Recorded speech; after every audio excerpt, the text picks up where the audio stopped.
The West Lake, the Qiantang River Type, the Lingying Temple, the Grand Canal. How many jewels must a city possess to be crowned heaven on earth? This is Hangzhou, a shimmering city of wealth and a graceful land of culture. But no city is born a heaven. It surprises many that Hangzhou as a city did not begin with the best natural conditions, nor the best support from the government. Nonetheless, this amiable city withstood 5,000 years of twists and turns, and even bends its fate thrice along the way. Today, it stands as a prosperous and fabulous city, a heaven on earth with picturesque landscapes and 5,000 years of heritage. So what has Hangzhou gone through, and how did it manage?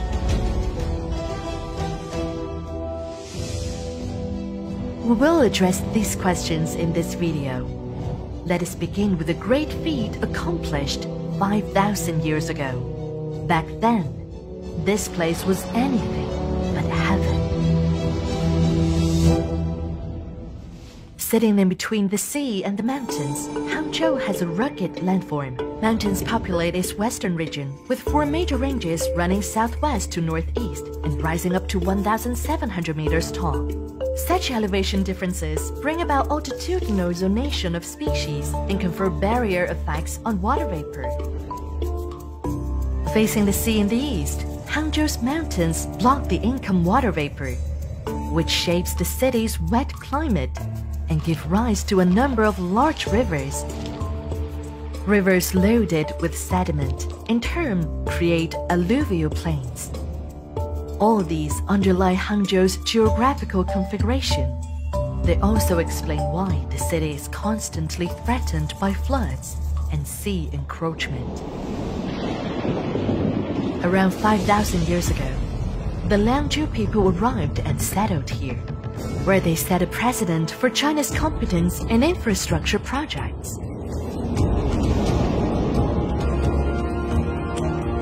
They constructed a dozen dams along the mountain base, creating the world's largest hydraulic system that held 3 times more water than the West Lake. It was used for flood water control, transportation, and irrigation. Between the dams and paddy fields, the city of water comprised of a palace area, an inner district, and an outer district, measured almost 9 times as big as the Forbidden City. Within the city, 51 canals weaved a crisscrossing waterway that allowed efficient boat navigation. The Liangzhu people also produced diverse jade wares to serve their religious rituals. All this indicates that, as early as 5,000 years ago, the Chinese civilization had already fledged in the hands of the Liangzhu people, as one of the oldest in the world. However, drastic climate changes resulted in floods and marine transgression, which completely engulfed the city. It remained submerged until the sea finally retreated. But the Liangzhu culture was never lost. It continued to influence China. It was eventually imprinted in the 5,000-year-old civilization. 5 whole millennia indeed. Hangzhou's history is much longer than most people think. Being as old as the Chinese civilization, it proves that China's 5,000 years of continuous history was more than a legend. But the frequent natural disasters hindered survival in Hangzhou. People had to make a change to salvage devastated land and forge a heaven from scratch. And the best-known creation for this is the West Lake. The West Lake is not a naturally occurring lake, but a hydraulic engineering project. It was initially a tiny bay along the Qiantang River, but with a natural dam forming through sedimentation and the constant construction of seawalls, the bay budded off as a lake over time. Such lakes normally cannot escape their destined demise due to sedimentation, yet the visionary governors of Hangzhou saw the long-term value of the West Lake. As a previously submerged city, Hangzhou's groundwater had a briny flavor, but by the Tang and Song dynasties, it was well diluted by rainwater and mountain creeks, allowing it to be utilized for drinking, flood control, irrigation, and canal navigation. Therefore, when other cities were repurposing lake into farmlands, Li Bin, Baijuyi, Qianliu, Su Xu, and other Hangzhou officials all took maintenance of the West Lake. They removed silt and constructed dams to maintain water level and improve water quality, which greatly enhanced life in Hangzhou. As such, a small anonymous lake became a welfare-oriented hydraulic engineering project. In return, the West Lake offered far more than its intended engineering purpose. The lake was once so ordinary that Li Bai, the poet from the Tang dynasty, never mentioned it in his works. Yet by the Northern Song dynasty, the very same lake had become a household name.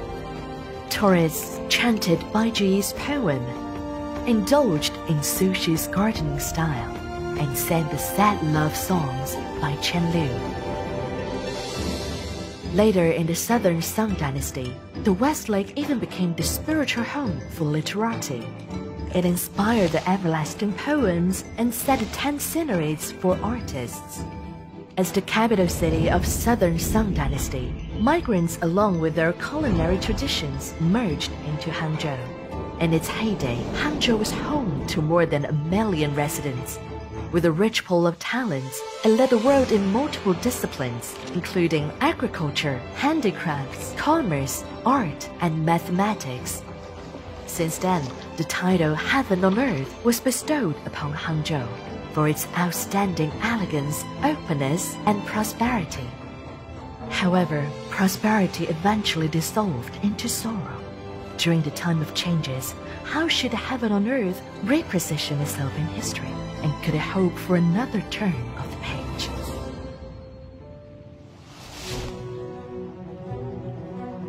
In eastern China, the Grand Canal connects the 5 major river systems en route to the south and intersects with the Qintang River in Hangzhou. But in fact, back in the 7th century AD, when the canal started operating, Hangzhou was already a transportation hub. With a growing commodity economy, during the Ming and Qing dynasties, Hangzhou was among the most densely populated cities in China.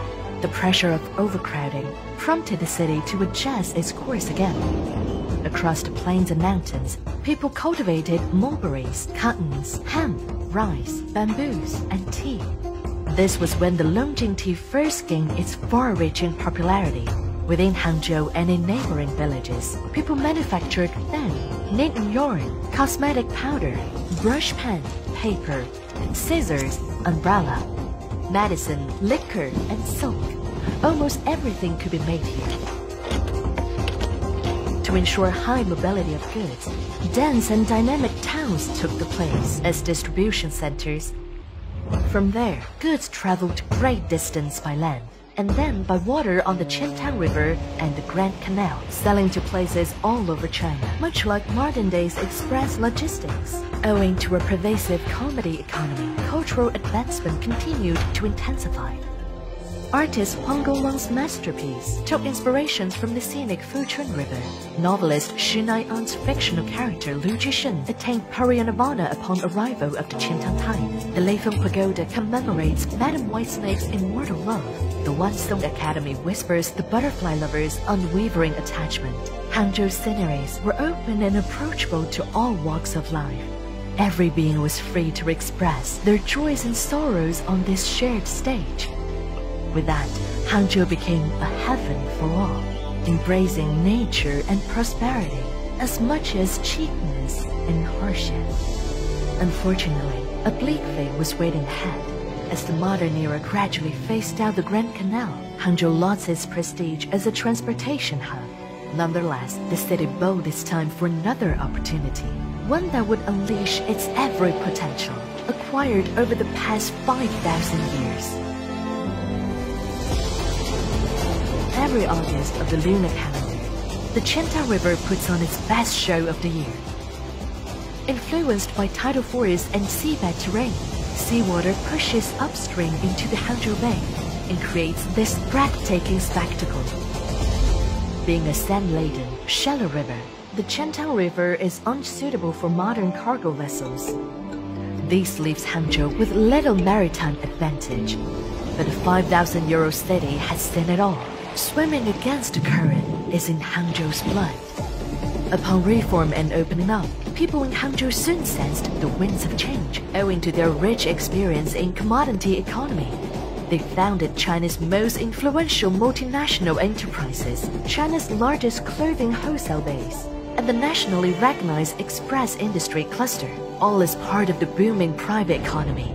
And with the advent of the network infrastructure, Hangzhou set off the wave of e-commerce and digital economy that swept across China and even the world.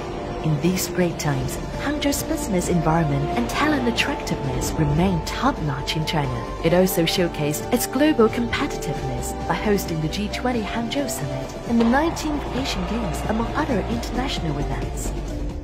It is noteworthy that, despite becoming more globalized, Hangzhou is still the epitome of Eastern landscape aesthetics. In 2002, the West Lake became the first 5A tourist attraction with free admission and was inscribed on UNESCO's World Heritage List in 2011. The Grand Canal and the archaeological ruins of Langzhou City also made it to the list soon after. Now housing 3 World Heritage Sites, Hangzhou continues to thrive as modernized heaven on earth. Now let us think back to the earliest days of Hangzhou. The city was never born a heaven. It has come a long way after 5,000 years of perseverance, always metamorphosing into a better form at each and every fateful turn. Today, its charm exudes from the West Lake. Its prosperity glitters along the Grand Canal. Its vigor energizes the ocean tide. Jointly created by Mother Nature and all walks of life, this land gave back to the people a heaven within reach. It took generations to polish its exquisite landscape scroll and to temper this 5,000-year-old city. This is Hangzhou.